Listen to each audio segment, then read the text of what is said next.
reap what you sow. We shall overcome. Deep in my heart, I do believe we shall overcome. And with this faith, we will go out and adjourn the councils of despair and bring new light into the dark chambers of pessimism. And we will be able to rise from the fatigue of despair to the buoyancy of hope. And this will be a great America. We will be the participants in making it so. And so as I leave you this evening, I say, walk together, children. Don't you get weary. There's a great chapter. Everybody's experience is different. I haven't experienced anything that makes me feel like I've felt in other places. In other places, I was well aware of being one of very few black people. I do love Hoffman Estates High School, and one of the things I do love about it is the diversity. Being black at Hoffman Estates High School, you know, I really think it's actually really cool. I think it's honestly a blessing, you know what I'm saying? We're a really diverse school, so there's lots of black folks in the school. You got Hispanics, you got whites, you got Asians, you got Indians. So I really like the diversity in the school, and I like knowing that I'm not the only one of one.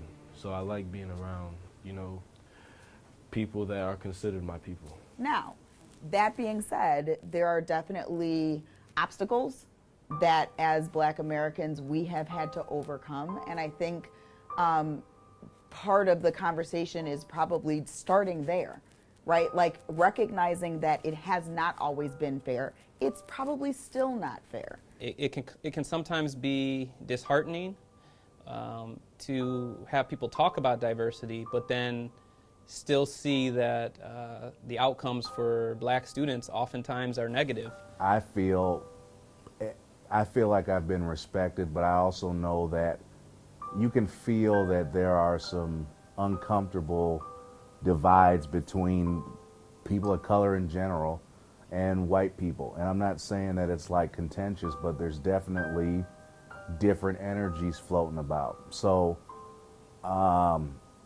it's hard in this time when we've been trained basically to not disagree with each other because disagreement bad. But in reality, there's a lot of things that probably just need to be talked about and need to be opened up and need to be acknowledged because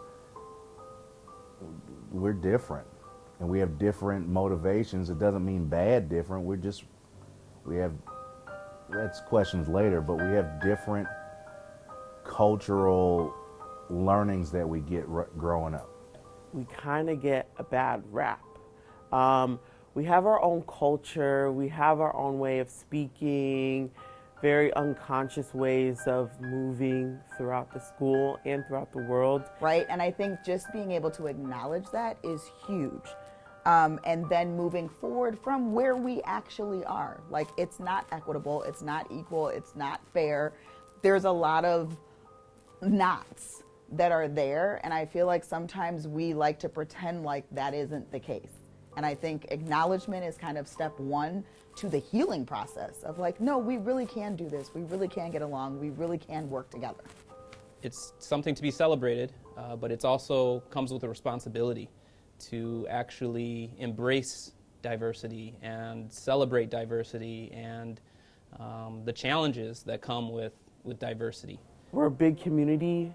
We want to be heard and seen and loved for however we show up. You can't just say we're diverse and pat yourself on the back. You should take advantage of that diversity and use it as something that we can all learn and grow from. I can be like honest. Speak freely. Yes, we want honesty. Okay.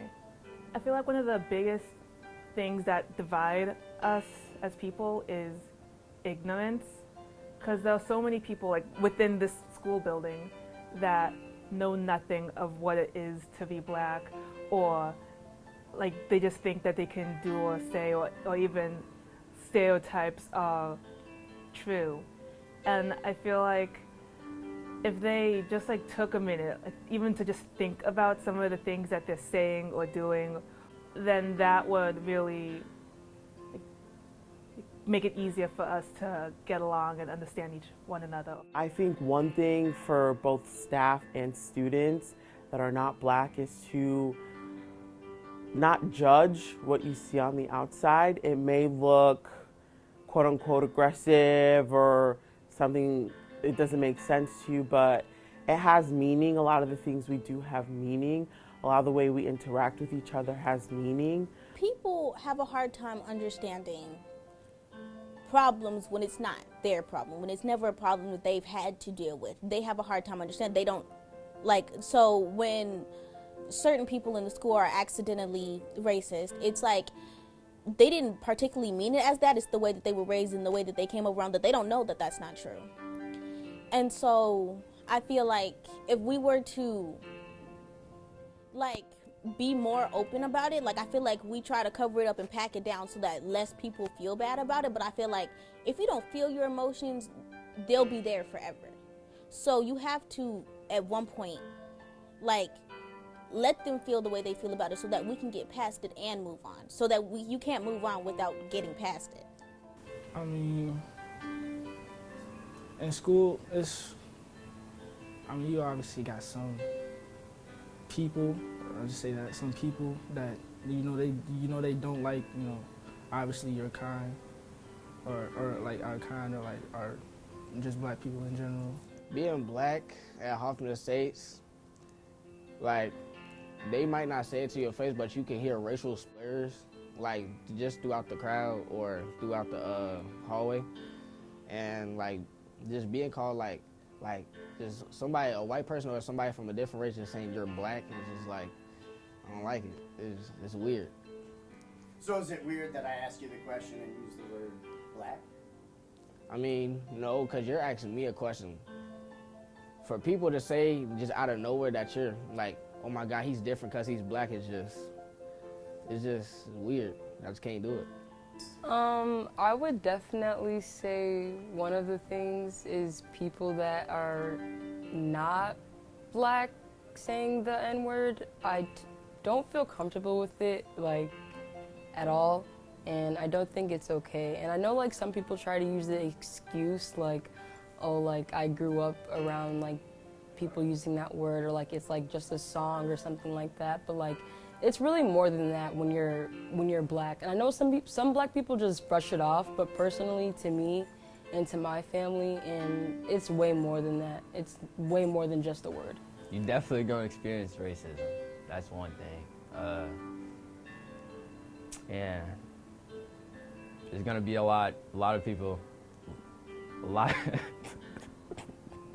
there's definitely gonna be a lot of people like trying to bully, pick on you and stuff about your race and stuff. So what it's like to be black at Hoffman, like sometimes you walk into the classroom and it's really just you. Like we just found out it's only 300 black kids in this school and it's like 2,000 kids, but it's only 300 of us.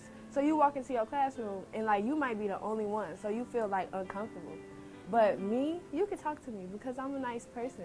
I'm really not mean at all. People think I'm mean. I'm not mean. I'm nice. My resting face. I talk to anybody.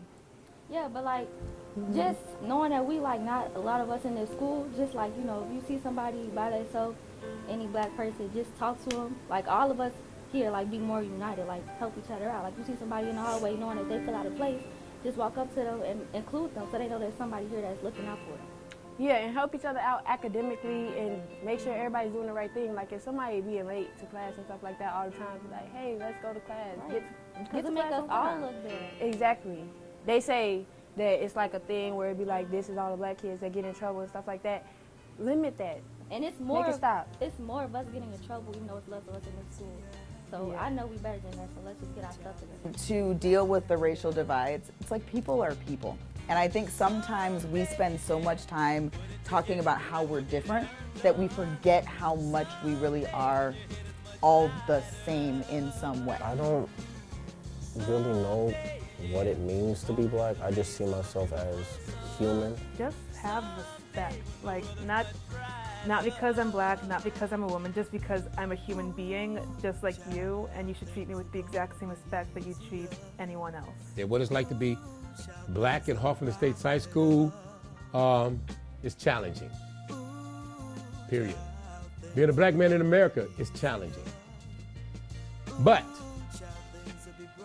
if there's one thing I would like people to know about conquering racial divide, and it's simple. Treat people like you want to be treated. That's it. Treat people like you want to be treated, regardless of their heritage, who they are, where they're from. All right? Let's treat everybody with respect, period. Having lived in the community for close to a decade, I would encourage everyone to try to eliminate assumptions and to really try to get to know a person. I realized by just living in Hoffman, and I lived right by Eisenhower Junior High, and I just recognized that it's so easy to make assumptions. But once we got to know our neighbors, and our neighbors got to know us, and we had them over for, whether it was a bonfire or just up for a dinner or just going for a walk, when we really got to know each other, we really realized we had a lot more in common than we realized.